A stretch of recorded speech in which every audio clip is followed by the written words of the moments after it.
¿Qué tal? Buenas, muy buenas tardes. Acá sean todos bienvenidos los que nos están acompañando.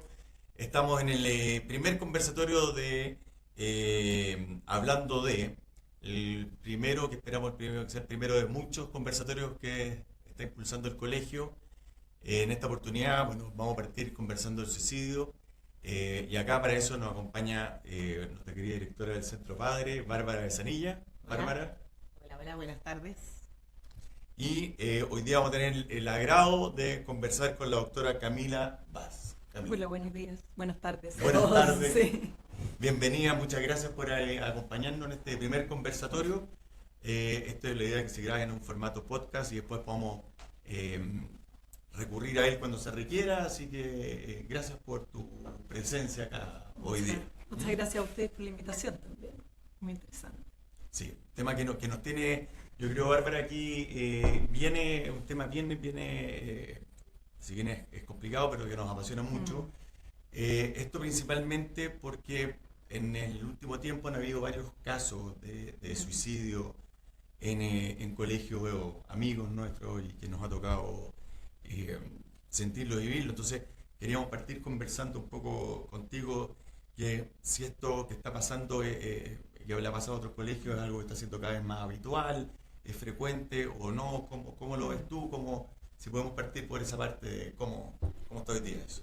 Sí, bueno, como decía Juan Pablo, ¿cierto? Juan Pablo. Juan Pablo, este es un tema que es súper relevante de tratar, especialmente hablando de adolescentes, y como bien mencionaba, en el último tiempo han habido estos episodios que se han conocido y que como son de colegios cercanos también, probablemente los distintos niños y adolescentes del colegio también han sabido de estos episodios.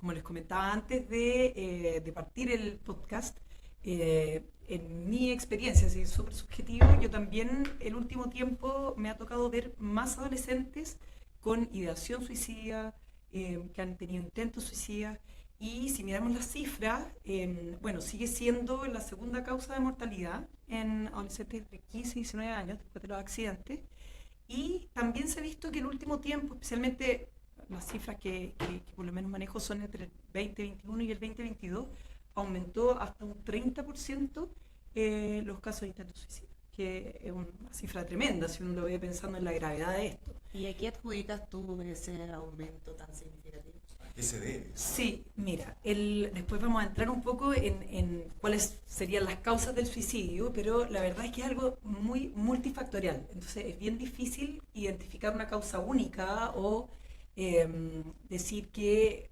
algún evento o algo fue el culpable.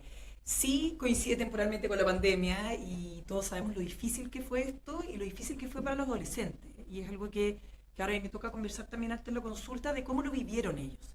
Y en su minuto fue muy difícil, pero al ir abriéndose un poquito más y salir de esto, eh, también tuvieron que enfrentarse eh, a muchos cambios, o sea, muchos adolescentes que entraron como preadolescentes o prepúberes a la pandemia, salieron siendo ya adolescentes y cuando entraron al colegio sus amigos eran distintos, las dificultades académicas eran distintas, el resguardo que quizás podían tener en su casa era distinto al que ahora tenían. Entonces, hubieron altos cambios ahí que yo creo que también influyeron en términos de salud mental. Miguel, y ayúdanos porque acá como padre que no manejamos mucho este tema, uno empieza a preguntarse, bueno, ¿a partir de qué edad uno más o menos debiera empezar a preocuparse los niños de este tipo de situaciones de algún intento suicida o no ya en una edad más o menos?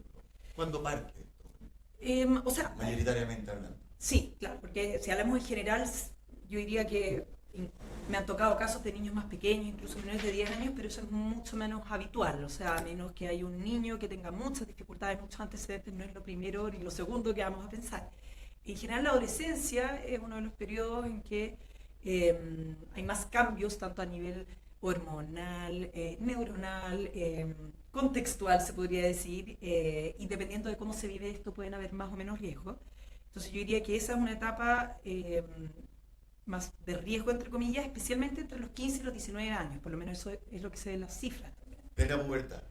Yo diría Un poquito que más. ya, claro, plena pubertad y Pero ya ya empezando a salir, sí. pero sí, efectivamente es una etapa compleja. Oye, y ¿A qué cosas o señales tenemos que estar alertas? Nosotros que somos padres de adolescentes. Ya, sí, eso es algo que también estábamos conversando antes de cómo diferenciar también las señales de alerta con conductas propias de los adolescentes. Porque efectivamente muchas de las conductas de riesgo o que uno podría pensar que son problemáticas de salud mental, podrían, o uno se podría imaginar, que son características propias de un adolescente. ¿Qué podemos hacer para diferenciar eso? Porque, por ejemplo, yo les puedo decir, una señal de alerta son cambios en los ciclos de sueño o alteraciones en el sueño. Ustedes me van a decir, chuta, pero es que los fines de semana se acuesta tardísimo, se despierta a la 1 de la tarde, ¿qué hago? Ya, pero podemos seguir indagando. ¿Eso le perjudica en su día a día?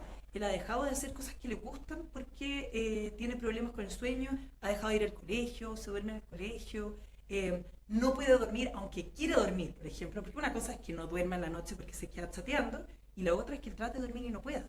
Pero esto es en la medida que ves un cambio de la conducta. No es que si desde siempre porque tú tuvo problemas de sueño. Es que, a ver, también los adolescentes tienen cambio, porque, claro, sí que siempre tuvo problemas de sueño distintos, pero probablemente un niño tenía un ciclo de sueño distinto y en la adolescencia va a tener un cambio.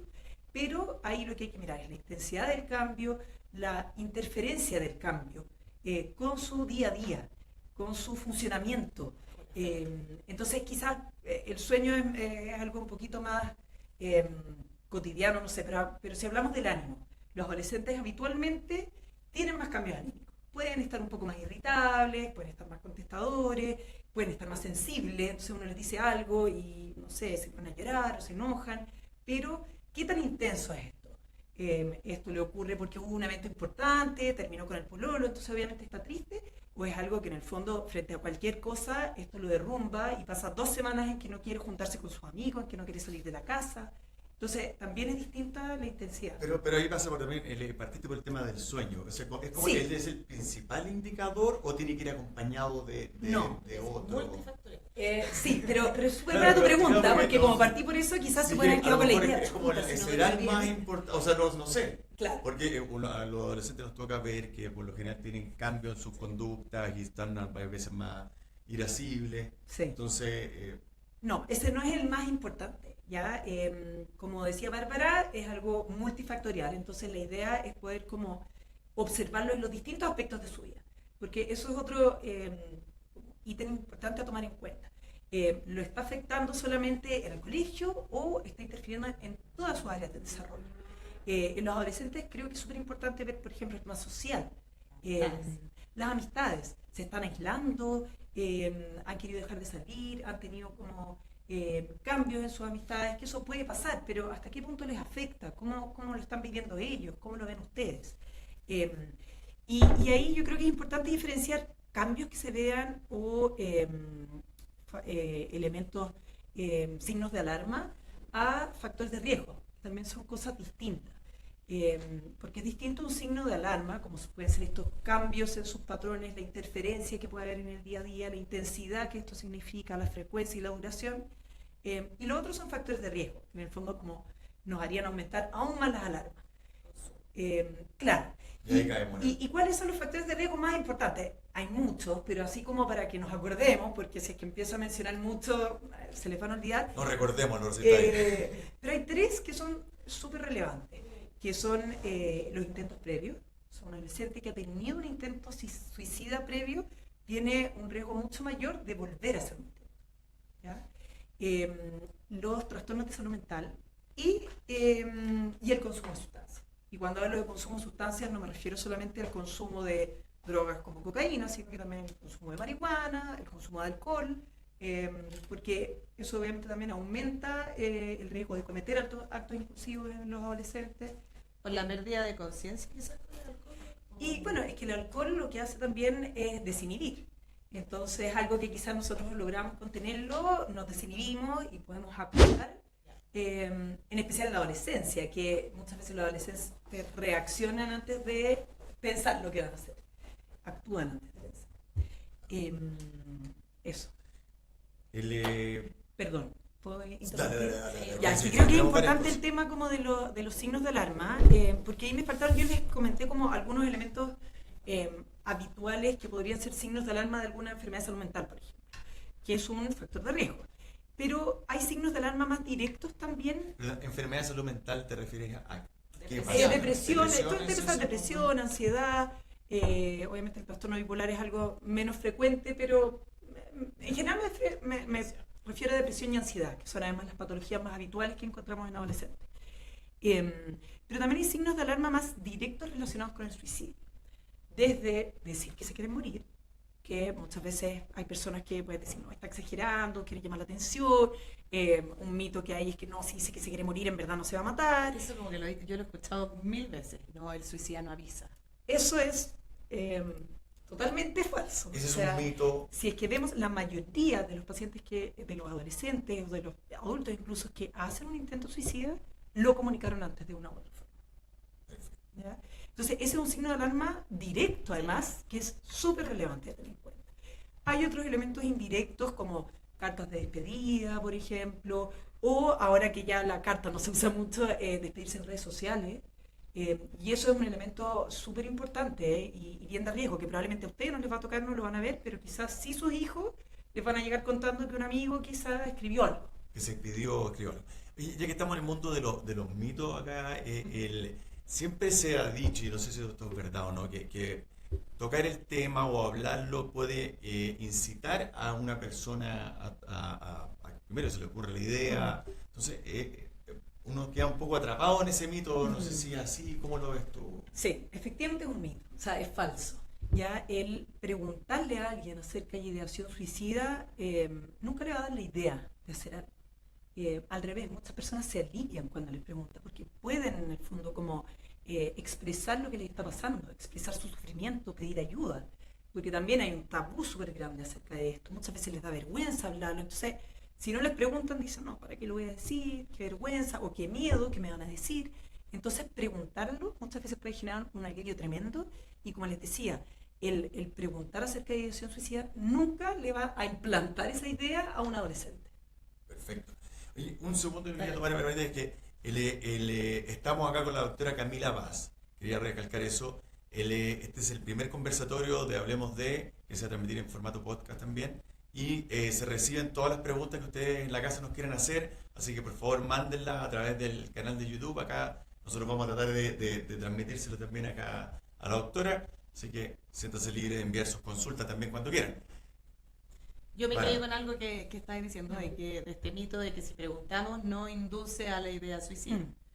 Pero, ¿qué pasa cuando el adolescente está inestable, por decir, y ve un modelaje de la conducta, o alguien que admire, ponte tú, y lo haya hecho? ¿Incide eso en que el adolescente pueda verlo como un modelo a seguir? Sí. La verdad es que sí, o sea, como esto de que se habla como de que puede haber un efecto dominó en relación a los suicidios, no es algo habitual y que ocurra con todos los adolescentes, pero sí hay un mayor riesgo, en especial para los adolescentes que están inestables, que tienen estos factores de riesgo, y cuando hay mayor cercanía con el que realizó en el fondo el intento suicida o el suicidio. Porque lo ven como una forma, en el fondo, de poder salir de lo que ellos están viviendo. Y por eso es tan importante a que poder hablar con ellos acerca del tema y mostrar alternativas de solución. Porque si ellos ven que esta es la manera de resolver los problemas, van a decir, chuta, parece que voy a tener que llegar a eso. Entonces, no es que ocurra con todos los adolescentes y por verlo en el fondo se les va a ocurrir y lo van a querer hacer, pero en adolescentes que ya lo están pensando, que son cercanos, que lo ven como un modelo, sí puede aumentar el riesgo. Oye, Cami, y en esto, cuando una vez que si vemos a un niño que tiene estos síntomas o que notamos algo raro en él, ¿cómo abordamos eso? ¿Cómo nos acercamos? ¿Cómo podemos ayudarlo? ¿De dónde partimos? ¿Cómo nos ganamos esta situación? Sí, yo trataría de partir igual de la base que lo ideal, como pensando en la prevención, es tratar de trabajar desde que los niños son chicos en tener una buena comunicación a nivel familiar, el poder permitirles a expresar sus emociones, a no juzgar esas emociones, a validar esas emociones. Eso es algo que ha ido cambiando a lo largo del tiempo, pero antes también era bastante tabú. Los hombres no podían llorar, no podían sentirse mal, las mujeres, si es que decían que estaban angustiadas, eran unas alaracas. Entonces, Podía tener mucha opinión. exacto. Y eso ha ido cambiando, pero es importante reforzarlo, creo, porque el tener un espacio abierto al diálogo, en que se validen las emociones, tanto positivas como negativas, al final es un factor protector súper importante y nos va a permitir, entrando un poco en tu pregunta, en que sea mucho más fácil abordar con nuestro hijo en el fondo si no lo vemos bien. Porque si él está acostumbrado a este espacio abierto, no juzgador, de buena comunicación, no va a ser tan complejo el preguntarle y el que nos pueda decir qué es lo que le está pasando. O sea, si nosotros no lo vemos bien, que no nos dé miedo preguntarle. Quizás nos va a decir como, deja de preguntarme, estoy aburrido, muy adolescente. Pero igual ellos van a saber que nosotros estamos preocupados. Y quizás buscar otra instancia para preguntarles, o quizás decirles que nosotros vamos a estar disponibles si ellos lo necesitan, o que si quieren hablar con otra persona también tienen esa alternativa. ¿Y enfrentarlo directamente o más bien preguntarle cómo estás, en qué te puedo ayudar, empatizo contigo, te escucho? O si yo tengo dudas, como mamá, abiertamente decir, ¿has pensado en este tema? ¿Se te ha pasado una idea suicida por la cabeza? Porque yo creo que son temas que nosotros no los conversamos.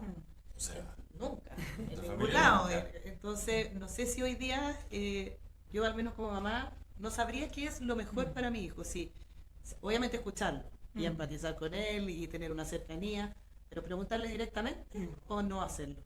Si tú lo sospechas con tu mamá, como mamá en el fondo, es mucho mejor hacerlo directamente. Como les comentaba, el hacerle esa pregunta no le va a generar esa idea, pero sí le va a dar la posibilidad de un salvavidas, de decir, chuta, a mi mamá no le asusta tanto esto, voy a poder contárselo y no entrar en pánico, o sí se está dando cuenta de lo que me está pasando. Y puede que diga que sí, puede que diga que no, pero en el fondo le están dando la opción. Entonces, es mucho más importante poder enfrentarlo directamente. Obviamente la idea es buscar una buena instancia de conversación, que estén solos, que sea en el fondo un espacio confidencial y que él se sienta cómodo, pero es preferible preguntarlo que quedarnos con la duda. Pero en eso, Camila, también, ¿cómo diferenciamos un poco lo que es una actitud de un joven que puede estar en la etapa de pubertad o pasando por unos cambios en su vida versus a una persona que tiene un problema, un joven que tiene un pensamiento suicida? Sí. Yo me quedaría con tres ideas que antes las estuvimos hablando un poco, pero quizás no tan ordenadas, pero me preocuparía de la intensidad del síntoma, entre comillas, o del cambio, o sea, qué tan intenso es, de la duración, que es distinto que algo que dura un par de días, después se le pasó. ¿Duración de cuánto? Porque estos niños realmente les puede durar, no son 2 días, puede pasar una semana, no sé. Sí, es que si es más de 2 semanas, yo igual ya estaría empezando a pensar, chuta, tendremos que pedir ayuda, pero 2 semanas de algo de alta intensidad. O sea, juntar un poco los distintos elementos, porque si es que está un poco más enojón, o está más cansado porque está en semanas de pruebas y se está acabando el año, puede durar 3 semanas que esté cansado. Pero si es algo de alta intensidad, que es lo que primero que había dicho, de larga duración, y que interfiere en sus distintas áreas del desarrollo, yo consultaría. O sea, ya está pasando algo. Si es que, además de estar enojado conmigo, dejó de ver a sus amigos, chuta, esto me preocupa, porque en el fondo, si es que con ustedes, con los papás, está medio irritable, pero con los amigos lo pasa súper bien y sale y no tiene problemas, quizás también nosotros le estamos poniendo muchos límites y eso no le está gustando y por eso está más irritado. Pero si además se aísla de sus amigos, o empieza a bajar las notas, por ejemplo. Empiezan a hacer varias áreas. Los warnings que van a ir recibiendo. Sí. Me quedaría con esos 3 como alertas, como qué tengo que ver si estoy como con una duda, con una conducta de mi hijo. Intensidad, duración y alteración en distintas áreas. Buenísimo. Incluyendo esa área, porque tú, es significativo que dejen de hacer deporte. Es una pregunta difícil, porque también como cambian en intereses, a veces algo que les gustaba o que les interesaba mucho, ya sus amigos ya no lo hacen, entonces ellos también dejan de hacerlo. Entonces, depende un poco. Yo trataría de incorporar esta misma, en el fondo, este mismo ejercicio. Ya, primero que nada, ¿por qué dejó? Es algo que le gusta, que le sigue gustando, pero no lo quiere hacer porque en el fondo no tiene energía. es algo que le dejó de gustar porque ahora en el fondo se metió a la música, entonces tiene otros intereses. Entonces yo le daría como más vueltas, más derivadas. Algo que estamos Sí. conversando antes de partir la reunión. ¿Hay alguna diferencia entre hombres, mujeres en este tipo de pensamiento suicida? O sea, ¿lo reciben distinto, lo comunican distinto? ¿Hay Sí, cosas, lecturas distintas? sí, o sea, ya, partiendo porque, bueno, biológicamente los hombres y mujeres somos distintos, y las mujeres somos distintas. Eh, si es que vemos las cifras, los intentos suicidas son mucho más habituales en las mujeres, pero los suicidios consumados son mucho más habituales en los hombres. Esto no quiere decir que haya que bajarle el perfil a un intento o una ideación suicida a una mujer, pero esto nos habla de que los métodos en general que usan los hombres son mucho más letales. Hay mayor impulsividad, muchas veces cuando lo quieren hacer lo hacen, las mujeres usan métodos menos letales, pero esto no significa que haya menos riesgo, ¿ya? Y la forma de comunicar también va a depender no solamente del el sexo, que a veces las mujeres también logran comunicar más verbalmente, los hombres quizás más a través de la conducta o pueden mostrarse más irritables en vez de estar más lábiles, sino que también muchas veces de el temperamento y las características propias del adolescente en sí. Entonces yo creo que eso hay que tenerlo en cuenta. Hay adolescentes que son mucho más introvertidos y reservados, tanto hombres como mujeres, y otros que son mucho más extrovertidos y que manifiestan también las cosas de manera a veces más conductual, pero más externalizante, decimos nosotros. Entonces, también depende un poco de eso. Buenísimo. Nos vamos a tomar acá otro minuto para invitarlos a todos a hacer sus preguntas. Aquí después, al final de la conversación, vamos a poder transmitirlas, así que están todos invitados a hacer las preguntas que quieran. Súper. Bárbara. Es que me quedo dando vuelta a algo, porque hemos hablado de cómo los papás tratar este familiar cercano, pero cómo lo puedes tratar entre ellos. ¿Qué pasa si hay algún amigo siente o una como señal de ayuda o la necesidad? ¿Cómo hacerlo? Sí. Esa pregunta es súper relevante porque muchas veces también llegan los adolescentes a preguntarles a los papás, ¿qué hago? Supe esto, me contaron esto, o a veces no lo preguntan porque la lealtad en los adolescentes, la lealtad y la amistad, es algo que también los conflictúa mucho. Dicen, ¿qué hago? ¿Lo cuento? ¿No lo cuento? Y a veces se sienten ellos responsables de tener que hacer algo. Efectivamente, todos podemos ayudar en prevenir y en acompañar a adolescentes que están en riesgo, pero esa tarea les corresponde a los adultos y a los profesionales principalmente. Entonces, primero que nada, yo creo que es importante decirle al adolescente que no sienta culpa por haber revelado esto, que reforzarlo y validar que lo que él está haciendo está bien y que su amigo, amiga, compañero lo está pasando mal y que hay que ayudarlo. Y cómo hay que ayudarlo, o sea, hay que contactar a sus papás de todas maneras, porque en el fondo necesita el apoyo de un adulto. A veces le van a decir, no, porque su papá lo va a retar y mi amigo se va a enojar conmigo, porque eso puede pasar. Pero bueno, es mejor que el amigo se enoje temporalmente porque lo está pasando mal, a que después haga algo que después en el fondo se vaya a repetir. Y como papás, que cuando detectamos esto, ¿a quién recurrimos? ¿Cuál es el modo recomendado de tomar esto? Si es que un hijo comunica una ideación suicida, Sí. te diré yo. Creo que eso es súper importante. Obviamente, como en primera instancia, validarlo, acompañarlo, escucharlo y ahí en escucharlo, porque no es tan fácil, porque van a pasar muchas emociones Sí. en uno. Puede haber rabia, puede haber pena, puede haber susto, o sea, probablemente las tres cosas juntas. Pero ahí creo que es importante no entrar en pánico, porque eso también va a generar mayor inseguridad y inestabilidad en el adolescente. No castigarlos, no retarlos, no enojarse con ellos, porque ellos están sufriendo, no es algo que ellos hayan querido hacer. Y no minimizar lo que están viviendo. Porque también uno puede tender, que son prácticas más antiguas también, pero como, ay, pero ¿cómo? Si obviamente todos los amigos se pelean, si es que fue secundaria una discusión, o ay, eso les pasa a todos, no te preocupes, vaya a salir adelante. Eso al final solamente hace sentirlo invalidado en lo que está sintiendo, angustiado, y sentir que lo que él está sintiendo no es válido. Entonces, evitar esas cosas, acompañarlos y no dejarlos solos. si es que hay una ideación suicida y ustedes no tienen claro qué tan severa es, en el fondo. Claro, uno dice a lo mejor, oye, esto mañana se le va a quitar, Exacto. o reacciona el tiro. Siempre tiene ese... Llamo o no llamo a los papás. Claro, ¿Es cierto o no es cierto? Ah, no, pero esto es No, de su hijo. yo estoy Estamos hablando de nuestro hijo. Tú estás con tu hijo y detectas Exacto. una actitud. Entonces, oye, no, déjalo pasar. Y a veces eso puede pasar meses y no toma. Entonces dice, oye, porque también uno no sabe bien cómo agarrar esto. O sea, algo que Porque los psicólogos comentamos... Sí, quedamos al tiro. Y si no quiere hablar contigo, claro, porque Sí. estáis bien, tú tenés toda la intención de, y es una muralla. No, pero ¿sí? Silencio, entonces, ¿qué hacer? Claro, y un paso más allá, ¿Cómo seguir? además de no manejar, se te dice, no quiero ayuda. Claro, no quiero hablar del tema. sí. ¿Qué hacemos? A ver, hubieron varias como preguntas ahí. No estamos sí. No, pero algo que quiero igual mencionar, que lo conversamos un poquito antes, es acerca de esto de minimizarlo o de no tomarle el riesgo a lo que puede ser una ideación suicida. Ya les comentaba que en la consulta me pasa que muchas veces los papás me dicen, ya, pero todos los adolescentes se quieren morir. Y es súper importante mencionar que no es normal querer morirse. ¿Ya? Es normal dormir hasta tarde, es normal estar enojado con los papás, es normal hacer muchas cosas. ¿Pero es normal pensar en el suicidio? No es normal pensar en el suicidio. ¿Ya? Porque en el fondo el pensar en el suicidio es sentir que no hay una alternativa válida para salir de lo que estamos viviendo.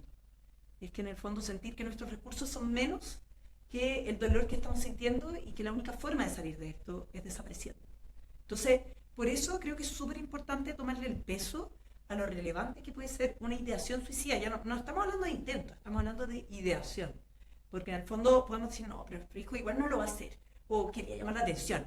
Bueno, pero ¿qué es esta forma de llamar la atención? ¿Por qué está pensando en eso? O sea, ¿por qué llegó a pensar en eso? Entonces, lo que hay de base es lo que tenemos que identificar y tratar. Pero ahí yo pediría ayuda. Pero si uno pide ayuda y el niño no quiere esa ayuda, ¿aplicamos un poquito más de fuerza o no? ¿Cómo manejamos? Sí, a ver, yo creo que acá también depende. No les voy a pedir a ustedes que identifiquen el riesgo, pero sí es distinto que les digan, pucha, en verdad algunas veces he pensado que me gustaría no estar. Ahí incluso uno le podría preguntar, chuta, ¿y alguna vez has tratado de hacerlo?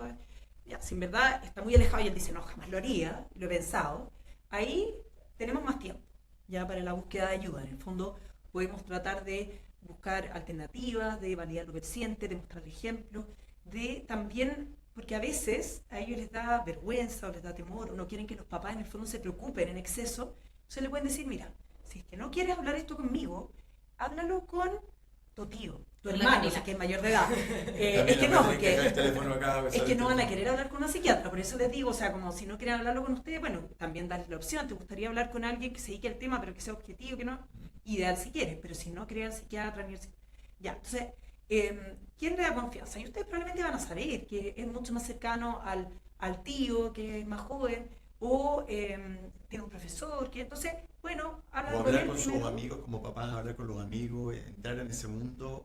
Es que ahí también está la responsabilidad de los amigos. Y lo que hablábamos es que uno como, o sea, los adolescentes no deberían cargar con esa responsabilidad. En el fondo los adultos tenemos que hacernos cargo de esto. Los papás tenemos que hacernos cargo de esto. Entonces, ahí, en ese momento, yo intentaría por distintas vías, quizás por otra persona que sea más de su confianza, poder ir conversando, pero sí pedir ayuda profesional. Por otro lado, este es el caso en que lo ha pensado, jamás lo ha intentado, es como sí, porque justo ocurrió. Si es que llega con cortes, si es que tiene una planificación, si en el fondo ustedes lo pillaron intentando algo, ahí lo llevan a servicio de urgencia. O sea, en el fondo es como decir, tengo una pancreatitis, tengo una apendicitis. Y pasa a ser. En salud mental, el intento suicida es una apendicitis. Si tú ves cicatrices de corte, aunque sean más antiguas, igual si hay que llevarlo al servicio de urgencia, quizás no ese día, si es que ustedes lo acompañan durante toda la noche. Pero si es que se hizo cortes, es porque no encontró otra manera de poder manejar su dolor. Entonces, algo está pasando ahí. Llegó en el fondo a hacerse cortes, que quizás nos dijo no, era porque estaba probando o algo así, pero en verdad no sabemos, ¿fue eso o en realidad quería quitarse la vida? Total nivel de angustia. Entonces necesita ayuda un profesional. No podemos esperar que hable el tío, el primo, es algo que tenemos que tomar medidas más rápidas. Pero en esa misma línea, ¿cuál es tu recomendación, Camila, con los casos que han habido últimamente en otros colegios de niños que se han suicidado? ¿Es recomendable sentarse, hablar con ellos abiertamente o no? ¿O a partir de qué edad tocar el tema? ¿Cómo Mira, yo trataría de aprovechar las oportunidades, porque probablemente hay muchas oportunidades que de repente uno no se da cuenta, no sé, en una película, en un libro que leyeron, en algo que salió en las noticias, en algo que ellos les llegan a contar. Oye, pucha, mi amigo está súper mal, ¿cachai? Que fue al psiquiatra, o no tengo idea. Algo así, ahí entrar, usar esas alternativas, esas distintas opciones que le van dando para tocar el tema. Porque es importante y es algo además que estamos viendo en el día a día, o sea, no en el día a día, pero con mucha frecuencia. Pero algún consejo para tocar el tema, a partir cómo, por decirle, oye, supiste que es como medio fuerte. No.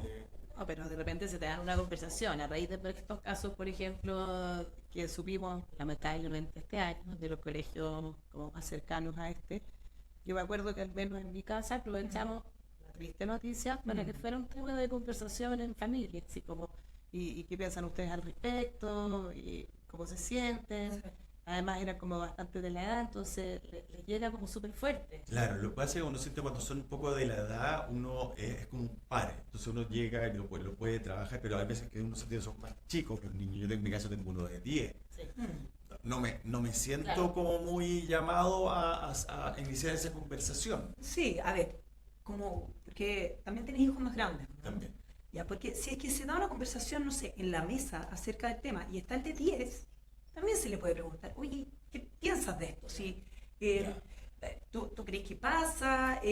O alguna vez se te ha pasado por la cabeza. Igual uno puede preguntarlo quizá de manera más indirecta, entre comillas. Pero por preguntarle directamente, tampoco le vamos a dar la idea, como les estaba comentando.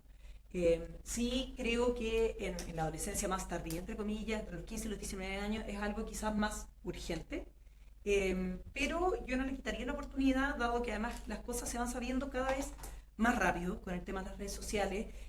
Quizás tú lo ves como alguien muy chico, pero él en el colegio, quizás sus compañeros hablaron del tema. En el fondo. Ya lo supieron. No, ya lo conversaron mucho más. Exacto. Entonces es mejor igual haberlo conversado desde la casa antes y que él venga con eso desde la casa. ¿Hay algo que tú creas que no debemos decir con respecto al suicidio? Un poco lo que les mencioné antes, no minimizar lo que les está ocurriendo y lo que ocurre, no entrar en pánico y no culpar, no retar, no enjuiciar. Esas son como cosas muy importantes que nosotros podemos decir directamente. Y lo otro, que tiene mucho que ver también con las redes sociales, con los medios de comunicación y cómo ellos lo transmiten, o sea, es más rol de ellos, pero también como papás, cuando estamos quizás hablando del tema y por ejemplo, lo que tú mencionabas de que a raíz de lo que ocurrió con, no sé, con una niña de un colegio hermano y que era de la edad, el comentar este tema no es necesario dar detalles, de hecho, es mejor evitar detalles de lo que ocurrió, del método que usaron, de lo que hizo, eso es mejor evitar, porque en el fondo no es necesario dar eso. Pasaste por ahí rápidamente, Camila, por el tema de las redes sociales, Sí. celulares. Hoy Temazo, día, es temazo. otro podcast. Sí, Sí. de hecho, vamos a tener otro. Sí. Pero el colegio ahora y los papás estamos empujando para atrasar lo más posible el ingreso a las redes sociales de los niños a partir de octavo básico en adelante. Pero se ha podido ver, o tú has podido ver, que el uso de las redes sociales genera mayor propensión o es un canal que puede comprimir o un canal que puede llevarte a mayor ansiedad. ¿Hay algún dato al respecto? Ya, un tema bien complejo porque tiene muchas aristas. Voy a aprovechar igual al tiro de hacerle propaganda a un libro que también me estoy leyendo en relación al tema, que creo que es muy orientador y da altas cifras y todo, que se llama La generación ansiosa. Y en ese libro es un psicólogo el que lo escribe y él habla en el fondo de qué es lo que ha ido ocurriendo con este fenómeno de las redes sociales en la adolescencia. Y él menciona que a pesar de que no son estudios quizás de correlación directa, desde que se instaló ¿cómo se llama? Internet, pero Wi-Fi, o sea, Wi-Fi abierto. Wi-Fi abierto para todos, y como la disponibilidad de celulares, porque primero partió televisión, fue como escalando, pero desde que se abrió todo esto de Internet, y eso también incluye redes sociales y el estar conectado 24/7, hubo un aumento de trastornos de salud mental en los adolescentes muy significativo. Y se pueden hacer distintas interpretaciones, pero hay una como correlación temporal muy relevante, y que algo esto súper subjetivo, y también de lo que yo veo en la clínica, yo también percibo que el uso de las redes sociales, principalmente redes sociales, mucho más que televisión y otras cosas, genera altas dificultades en lo emocional en los adolescentes. Ansiedad, partiendo, claro. Ansiedad, y también les impide o les dificulta olvidarse de cosas negativas que ya le hayan ocurrido. O sea, si tiene problemas en el colegio, por ejemplo, de acoso escolar, antes iba a la casa y se lo olvidaba, tenía un espacio resguardado, ahora ya no. ¿Por qué? Y porque lo pueden seguir molestando a través de las redes sociales. Entonces, hace mucho más complejo todas las dinámicas relacionales. Una temática tremenda. No, tremenda. Y para los papás también es mucho más difícil de controlar, porque es un mundo en el cual nos cuesta llegar, nos cuesta controlarlo, nos cuesta saber en qué están. O sea, es un mundo completamente paralelo, virtual. Yo no lo quiero demonizar tampoco, porque creo que también tiene aspectos positivos, como el poder comunicarse constantemente con su hijo. Y yo creo que hay que tratar también de buscar ya qué cosas buenas tiene, cómo le podemos en el fondo como sacar el jugo, no sé. Entonces, equilibrio, buscar un equilibrio. Entonces, les permite estar en constante contacto con sus hijos. Si ocurre algo, los pueden contactar a ustedes. Entonces, en esa línea sí pueden tener como un contacto más directo frente a alguna situación negativa que ocurra. Oye, mencionaste recién como si los compañeros lo molestaban, y me surgió una pregunta. ¿Cuán relevante es el bullying como factor para un eventual pensamiento suicida? Sí, es un factor de riesgo importante igual. O sea, dentro de los factores ambientales o contextuales, está mencionado el acoso escolar como uno de ellos, y yo creo que incluso más importante de lo que se menciona, porque uno de los principales factores protectores son las redes de apoyo, y en los adolescentes las redes de apoyo, además de la familia, son los amigos. Entonces, si es que están viviendo un acoso escolar que muchas veces se relaciona también con dificultades en las amistades, a veces no, a veces tienen acoso escolar, pero tienen su grupo de amigos, su red de apoyo, y eso es su protector, incide aún más en el pensamiento de querer dejar de existir, en no ver una salida. ¿Ya? Y con esto de las redes sociales, como les comentaba, ya no es tan fácil cortar y buscar espacios libres de acoso escolar, porque ya no es solo acoso escolar, sino que también es un acoso social, se podría decir. Así que creo que trabajar en prevenir eso, en abordar casos de acoso escolar, también es una forma de prevenir también el suicidio, de una u otra manera, indirectamente. Acá otra de las preguntas que tenemos, que yo creo un poco en la misma línea. Preguntas difíciles, pero que este tema no es un tema difícil, así que está bien. Sí. Genera, o sea, harta pasión también. Pero, ¿qué pasa si tenemos algún dato o ayuda para los jóvenes que pueden ver algún par suyo que están pasando por un momento por el intento suicida? ¿Qué consejo le podemos dar a él para que ayude en este caso? ¿Que vaya rápidamente a irse a una mayor o cuál es? Es que sí, para un adolescente que vea a un amigo. Yo creo, como les comentaba antes, que no se le puede dejar la responsabilidad al adolescente. Entonces ahí, si nos cuentan nosotros como papás, nosotros tomar el rol de avisarle a los papás del amigo. Y nuestro hijo se va a enojar, quizás no, quizás se va a aliviar, pero a la larga va a ser un alivio y se le va a quitar la responsabilidad. Eso no quita de que él igual puede hacer cosas, y uno le puede decir, pucha, mira, voy a acompañarlo, ofrécele ayuda, quizás podemos pensar en conjunto ciertas soluciones, pero yo le tengo que avisar a su papá, porque ellos son los responsables de cualquier cosa que les ocurra, porque si no, si llega a hacer algún intento o cualquier cosa, el adolescente, nuestro hijo, va a sentirse pero culpable toda la vida. Entonces ahí nosotros tenemos que tomar el rol de responsables y de cuidado también. Perfecto. Tú hablaste Bárbara. antes de que las amistades eran un factor de protección importante en la adolescencia. ¿Otro factor de protección es importante para los adolescentes que ellos consideren muy importante? Sí. En general se habla como de la red de apoyo. Y ahí la red de apoyo en los adolescentes, además de los amigos, también está la familia. Y a veces la familia es más ampliada de lo que nosotros pensamos. Al final son personas en las que nosotros confiamos y que sabemos que nos van a ayudar. Entonces, a veces incluso hay el abuelo, el tío, el hermano, el primo, ojalá algún adulto, porque en el fondo puede hacerse más cargo de la situación. Pero eso es un factor protector importante. Los otros factores protectores, uno son las creencias religiosas, porque finalmente, o sea, si es que uno lo desglosa, habla de comunidad. Es donde te sientes que perteneces a algo. Sientes perteneces a algo y también, esto es interpretación mía, pero también permite ver otras salidas, buscar apoyo en otros lados. Entonces, si uno es creyente, piensa que también alguien de más allá te puede ayudar. Hay más salidas, así lo veo un poco yo, es una interpretación personal. Pero el contexto es que hay una comunidad. Otro factor protector también es participar de actividades en la comunidad. En la comunidad puede ser en el colegio, en la comunidad puede ser en el barrio, no, participar en otras actividades. Si vamos como al origen de todos estos factores protectores, seguimos viendo que es lo relacional. Bueno, nosotros vivimos en un mundo de relaciones, entonces por eso es tan importante. Y que está relacionado con todo esto el sentir que hay otras soluciones.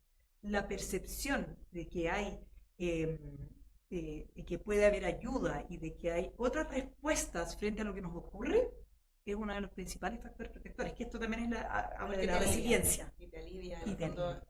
Alguien me escucha, alguien puedo decir lo que pienso, lo que siento. Oye, Bárbara, Camila, hemos conversado harto este tema y ya estamos bien avanzados en la conversación, ya llegando un poco al final. Nos están llegando algunas consultas, entonces me gustaría tratar de transmitírtelas. Acá hay una, por ejemplo, nos preguntan ¿cómo podemos hacer para ayudar a un adolescente que ha perdido un amigo o algún ser querido por el suicidio? Es una pregunta súper importante, súper buena pregunta, especialmente en esta temática. Yo creo que es súper importante hablar del tema, ¿ya? Probablemente ese adolescente va a estar viviendo un duelo, entonces también es acompañarlo en ese duelo, es algo que puede ser un poco más largo aquí, que estamos hablando de la duración, de la intensidad, es normal sentir tristeza, sentir temor, sentir angustia, hay muchas emociones que rodean un duelo. Pero ahí, en este tipo de duelo, que es un duelo un poco distinto, yo igual incorporaría las preguntas, esto mismo que hablábamos antes, de si alguna vez a este adolescente se ha sentido así, ¿qué cree que fue lo que pasó? ¿Por qué terminó en eso? ¿Qué alternativas habían? ¿Qué se podía hacer? Porque en el fondo esto también le permite ver otras salidas. Es importante acá igual trabajar la culpa, porque independiente de que él haya tenido responsabilidad o no, cuando alguien cercano se suicida, nos cuestionamos qué podríamos haber hecho, qué hicimos, qué no hicimos. Entonces, también abordar esto.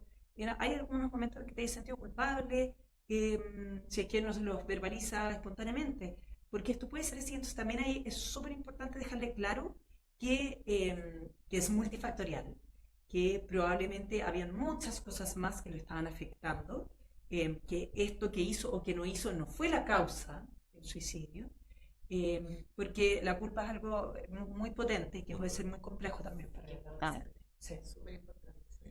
Tenemos otra pregunta acá que va para los papás en realidad, que es cómo podemos manejar nuestras propias emociones y ansiedades como papá y mamá cuando mi hijo está luchando con un pensamiento suicida. Qué buena pregunta. Esa Quería hablar de eso y se me había olvidado. Sí. Probablemente todos los papás que hayan vivido o que estén viviendo una situación, un adolescente que esté pasando por un trastorno de salud mental, o sea, quizá incluso sin ideación suicida, pero que lo está pasando mal, y más aún si es que es un adolescente que ha tenido intentos o que está con ideación suicida, va a tener muchas emociones negativas complejas. Ya lo que hablaba antes, puede haber rabia, puede haber angustia, puede haber pena, puede haber medio culpa. Entonces, yo aquí creo que es súper importante trabajar con uno mismo sus propias emociones. ¿Qué significa eso? Es bien difícil hacerlo uno mismo. Entonces, es pedir ayuda. Pedir ayuda no para nuestros hijos, sino que pedir ayuda para nosotros. Porque sí, esto es como muy cliché, pero es muy real. Si queremos ayudar a otros, nosotros también tenemos que estar bien. Si queremos calmar a otros, nosotros tenemos que tener la capacidad de poder calmarnos a nosotros. Entonces, incluso como algo preventivo, yo diría que incluso si nuestros hijos están bien y nosotros no estamos bien por alguna u otra razón, y no queremos tratarnos porque, ay no, es que en verdad no tengo tiempo, es que es muy caro, que es súper válido, por favor háganlo. Veanlo como una inversión a futuro y un trabajo por sus hijos, no solo por uno mismo. Pero en el fondo, si nosotros como papás no estamos bien, va a ser muy difícil poder apoyar a nuestro hijo si lo necesita. Y a veces no nos vamos a dar cuenta. Porque a pesar de que los hijos se van separando de los papás y los adolescentes especialmente, igual somos sus referentes. Entonces, si nos ven a nosotros que no nos preocupamos por nuestra propia salud mental, va a ser muy difícil que ellos le tomen el peso. Oye, Camila, estamos llegando ya al final de nuestro primer conversatorio hablando de hoy día el tema del suicidio, tema temazo. Agradecerte, Camila, pues, tu presencia y tu ayuda con todos estos temas. Yo creo que salieron varias preguntas. Buenísimo, gracias, Camila. Interesante, podríamos seguir conversando, yo creo que un buen rato. Muy clara para la respuesta, entonces, muchas gracias. Así que aquí terminamos este primer episodio. Esto va a quedar en formato podcast, así que muchas gracias y espero que nos veamos nuevamente. Que lo hayan disfrutado. Que lo hayan disfrutado. Y que les sea útil. Sí. Gracias a todos. Gracias, Camila. Camila, muchas gracias.